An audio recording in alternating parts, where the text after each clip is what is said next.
Terry, you're on. Hey everybody, thanks for stopping by. I'm at Mike and Jen's house today, and they mentioned they really like salmon, and we're going to do a really clean, fresh dish today. It's going to have a little crust on it, some almonds, some curry, a little bit of brown sugar, and we're going to wilt down some fresh spinach and some grape tomatoes. It's going to be awesome, real clean flavors.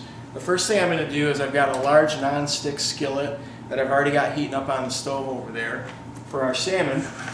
And this is going to be a recipe for 4. And I've got 4 nice fillets here of Atlantic salmon. And you'll notice these are pretty thin pieces, okay? And what you can do is go to your fish guy in the supermarket and tell him how you want them done.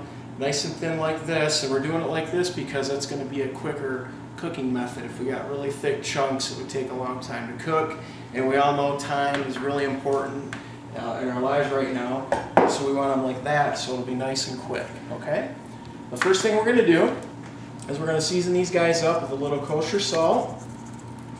And you know the drill, always kosher salt, never the table salt. And we're going to do some fresh cracked pepper. Okay? And then what we're going to do is we're going to make our crust. And this is going to go together really fast. I've got some brown sugar. And we're going to do about a tablespoon and a half to 2 tablespoons. We don't need a whole lot. And then we're going to do about a 1/4 cup of almonds.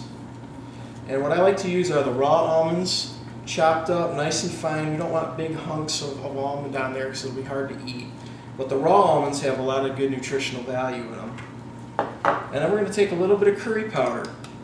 Now, curry powder isn't a spice in of itself. It's actually a blend of multiple spices. There's different types of curries. This is a sweet curry, so it's not going to be real spicy. It's going to be pretty easy on the palate, but we don't need a ton of it. A little bit goes a long way. So I'm going to do just about a teaspoon, okay? And then we're just going to mix that up a little bit. So it's all incorporated. And then we're not going to batter this or anything like that. We're going to keep it nice and light. And we're going to sprinkle this mixture on the top. And you can really smell the curry even right now just by sprinkling that on there. And then we're going to kind of press it in just a little bit. We don't need to get too carried away, but we don't want it to fall off as soon as it gets in the pan. Okay, and that's it. It's ready to go in the pan. That's it. So we're going to come over here. Our pan's nice and hot. And we're going to add some extra virgin olive oil. We don't want to add too much. We're just going to do maybe a couple tablespoons in there, okay? And we're going to go crust side down first. And I'm going to move this oil around so it's all even. And that's what we want to hear right there. We're going to lay them down. And then we're not going to mess with them while they're in the pan like this. If we start stirring it, shaking it, we're going to lose all that nice crust. And we don't want to do that.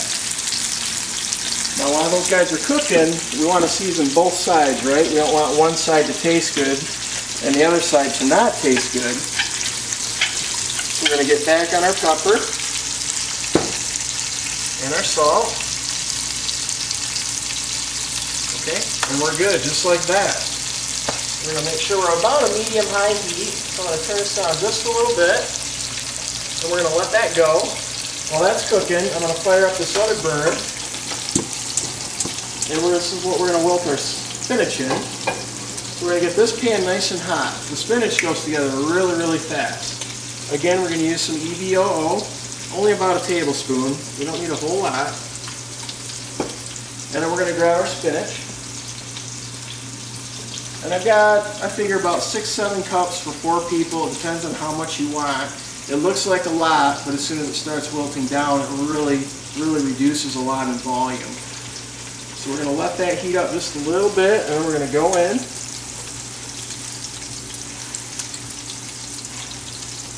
And spinach, you know, tons of nutritional value, nice dark green vegetable, great raw, and it's really fun to cook with too like this. And we're going to season that with a little bit of kosher salt, a little bit of cracked pepper, and we're going to let that roll just like that.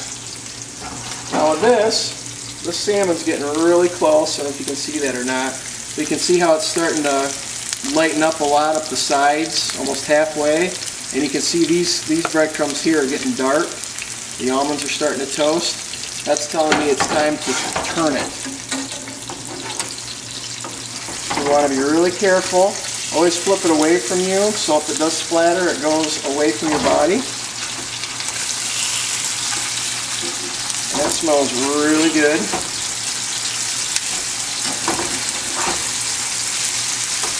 Okay? And then we're going to let that finish cooking just like that. You can see how our almonds and curry and everything really clung to it nicely. Just like that. Now the other thing we're going to add to our spinach are some grape tomatoes. I love grape tomatoes. They're nice and sweet. Tomatoes are a good superfood, lots of nutritional value. All I did was rinse these off. I didn't do anything else to them. You don't really need to. But we're just going to kind of toss those in with the spinach. And I got about 2 cups worth, which is about a pint.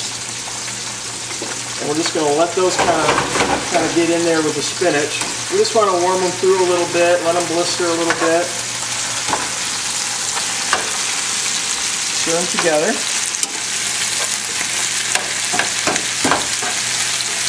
Just like that. And then kind of the finishing touch on this while it's still cooking is we're going to hit it with some fresh lemon juice. I've got 1 lemon, so about the juice of 1 lemon. Now to get all the juice out, we want to get it working. We're going to roll it, kind of press it down. That's going to release all the juices inside.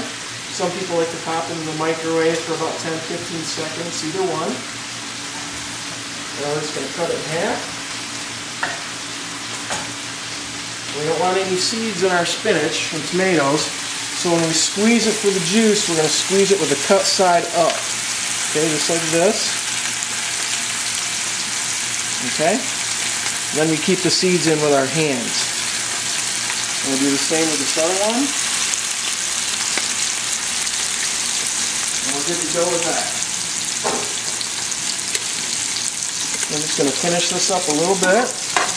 You can see how much that spinach cooked down and how quickly it cooks. This dish is something that I was telling Jen, it comes together super fast. I didn't really do hardly any prep other than maybe, rinsing the tomatoes. The almonds you can buy already cut up, ready to go, or you can dice them yourself or throw them in a food processor. But it's super easy, super fast. I'm going to hit this with just a little bit more pepper.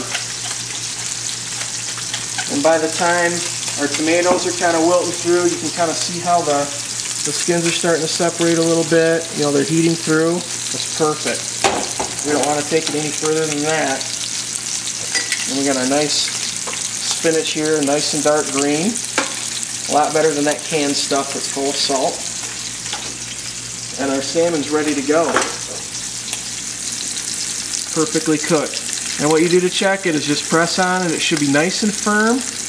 We don't want to cook the dickens out of it so it's dry, but the flesh should be nice and light pink, not dark pink like it was before we started cooking it. So to serve it, it's real simple. We're going to take out some of our spinach. And I don't have a sauce or anything with this. I don't think you really need one, because it's just a super nice clean dish.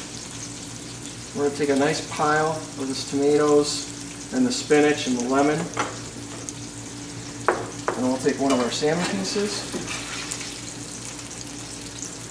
and just kind of lay it across the top,